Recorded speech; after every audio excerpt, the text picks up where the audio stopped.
أعوذ بالله من الشيطان الرجيم. الله ولي الذين آمنوا يخرجهم من الظلمات إلى النور، والذين كفروا أولياؤهم الطاغوت يخرجونهم من النور إلى الظلمات، أولئك أصحاب النار هم فيها خالدون. ألم تر إلى الذي حاج إبراهيم في ربه أن آتاه الله الملك، إذ قال إبراهيم ربي الذي يحيي ويميت، قال أنا أحيي وأميت. قال إبراهيم فإن الله يأتي بالشمس من المشرق فأت بها من المغرب، فبهت الذي كفر، والله لا يهدي القوم الظالمين. أو كالذي مر على قرية وهي خاوية على عروشها، قال أنى يحيي هذه الله بعد موتها، فأماته الله 100 عام ثم بعثه، قال كم لبثت؟ قال لبثت يوما أو بعض يوم، قال بل لبثت 100 عام،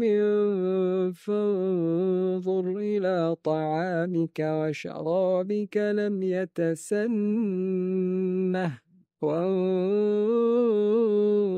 إلى حمارك ولنجعلك آية للناس، وانظر إلى العظام كيف ننشزها ثم نكسوها لحما، فلما تبين له قال أعلم أن الله على كل شيء قدير. وإذ قال إبراهيم رب أرني كيف تحيي الموتى، قال أولم تؤمن؟ قال بلى ولكن ليطمئن قلبي، قال فخذ 4 من الطير فصرهن إليك، ثم اجعل على كل جبل منهن جزءا، ثم ادعهن يأتينك سعيا، واعلم أن الله عزيز حكيم. مثل الذين ينفقون أموالهم في سبيل الله كمثل حبة أنبتت 7 سنابل. مثل الذين ينفقون أموالهم في سبيل الله كمثل حبة أنبتت 7 سنابل في كل سنبلة 100 حبة، والله يضاعف لمن يشاء، والله واسع عليم. الذين ينفقون أموالهم في سبيل الله ثم لا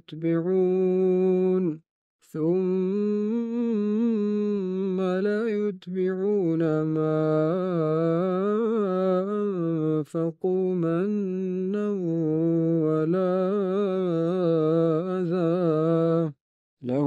أجرهم عند ربهم ولا خوف عليهم ولا هم يحزنون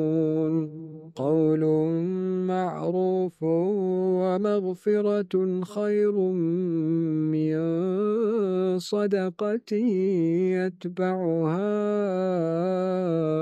أذى والله غني حليم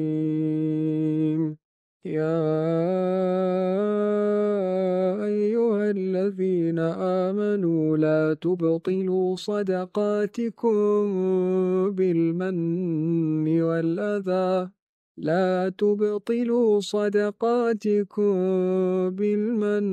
والأذى كالذي ينفق ماله رئاء الناس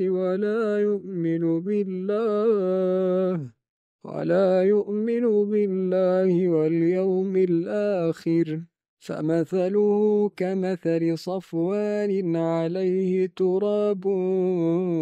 فأصابه وابل فتركه صلدا لا يقدرون على شيء مما كسبوا والله لا يهدي القوم الكافرين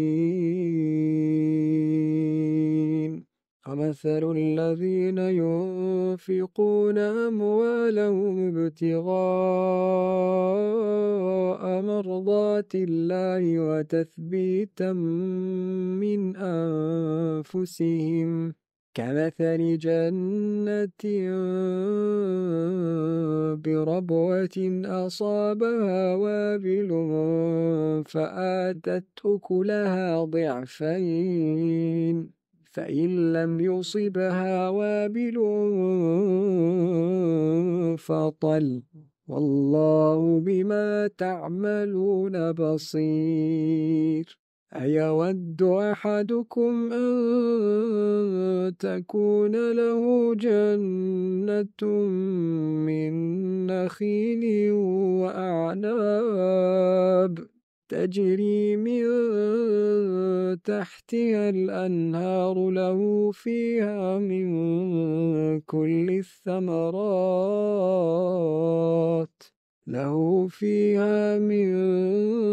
كل الثمرات وأصابه الكبر وله ذرية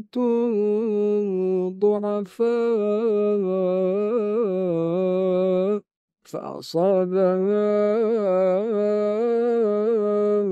إعصار فيه نار فاحترقت كذلك يبين الله لكم الآيات لعلكم تتفكرون يا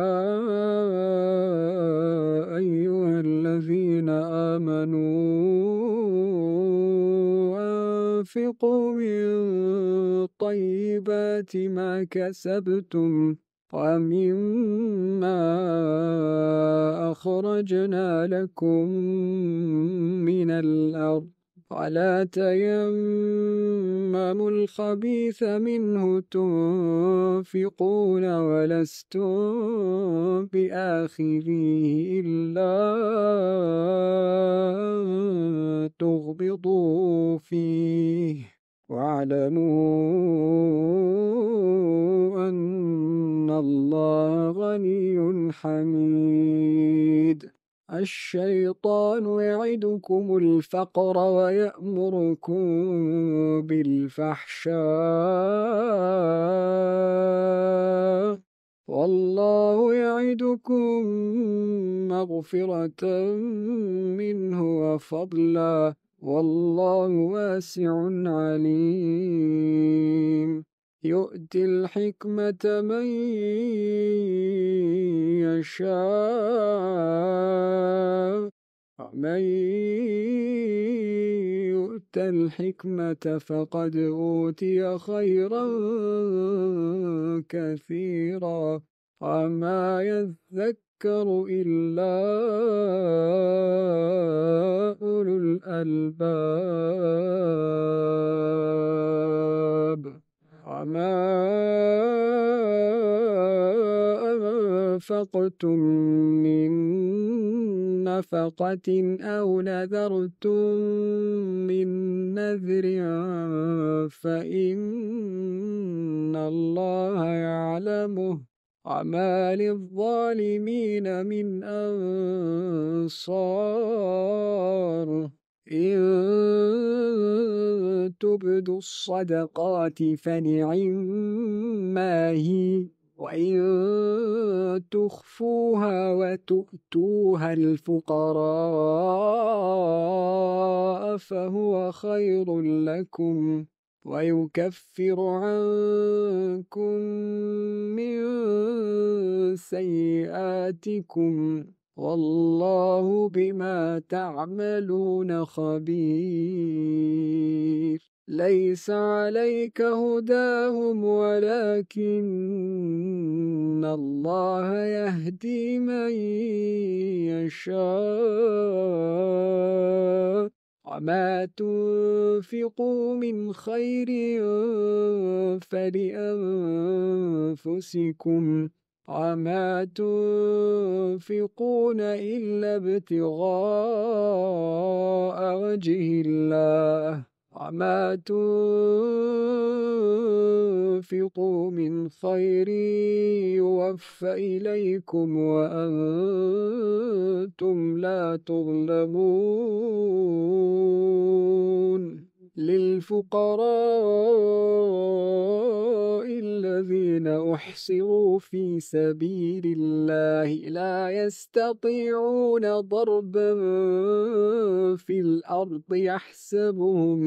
لا يستطيعون ضربا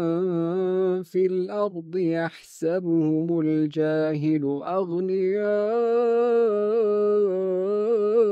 من التعفف تعرفهم بسيماهم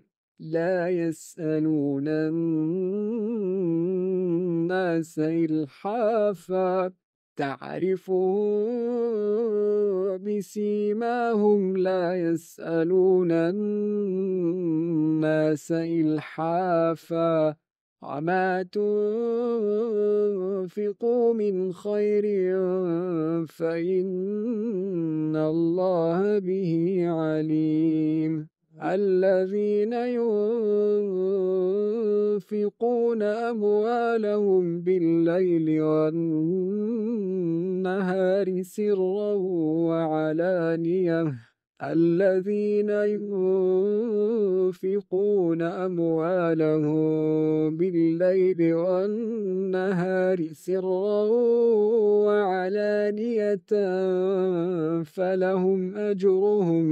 فلهم أجرهم عند ربهم ولا خوف عليهم ولا هم يحزنون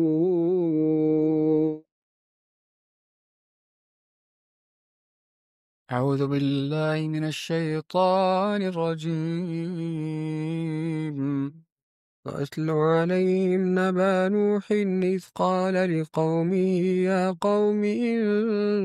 كان كبر عليكم مقامي وتذكيري بآيات الله فعلى الله توكلت فأجمعوا أمركم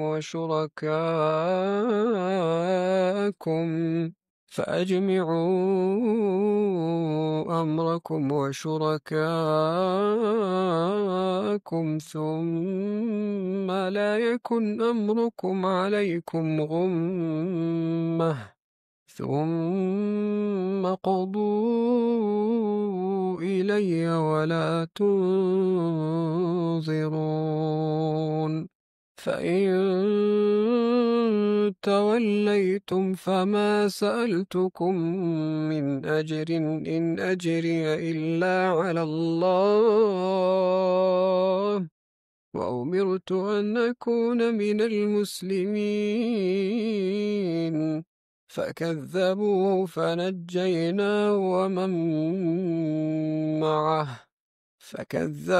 فنجيناه ومن معه في الفلك وجعلناهم خلائف وأغرقنا الذين كذبوا بآياتنا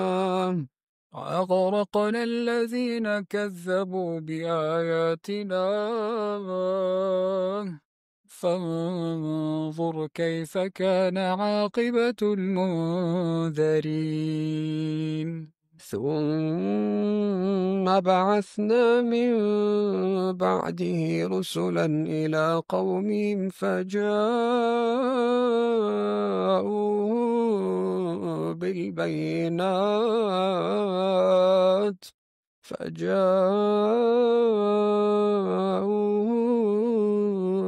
بالبينات فما كانوا ليؤمنوا بما كذبوا به من قبل كذلك نطبع على قلوب المعتدين ثم بعثنا من بعدهم موسى وهارون إلى فرعون وملئه بآياتنا فاستكبروا وكانوا قوما مجرمين فلما جاءهم الحق من عندنا قالوا إن هذا لسحر مبين قال موسى أتقولون للحق لما جاءكم أسحر هذا ولا يفلح الساحرون قالوا أجئتنا لتلفتنا عما وجدنا عليه آباءنا وتكون لكم الكبرياء في الأرض وما نحن لكما بمؤمنين وقال فرعون ائتوني بكل ساحر عليم فلما جاء السحرة قال لهم موسى ألقوا ما أنتم ملقون فلما ألقوا قال موسى ما جئتم به السحر إن الله سيبطله فلما ألقوا قال موسى ما جئتم به السحر إن الله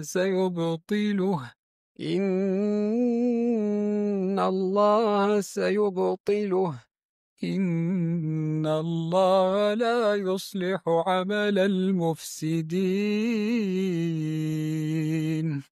ويحق الله الحق بكلماته ولو كره المجرمون ويحق الله الحق بكلماته ولو كره المجرمون فما آمن لموسى إلا ذرية من قومه على خوف من فرعون وملئهم أن يفتنهم وإن فرعون لعال في الأرض وإنه لمن المسرفين وقال موسى يا قوم إن كنتم آمنتم بالله فعليه توكلوا إن كنتم مسلمين فقالوا على الله توكلنا ربنا لا تجعلنا فتنة للقوم الظالمين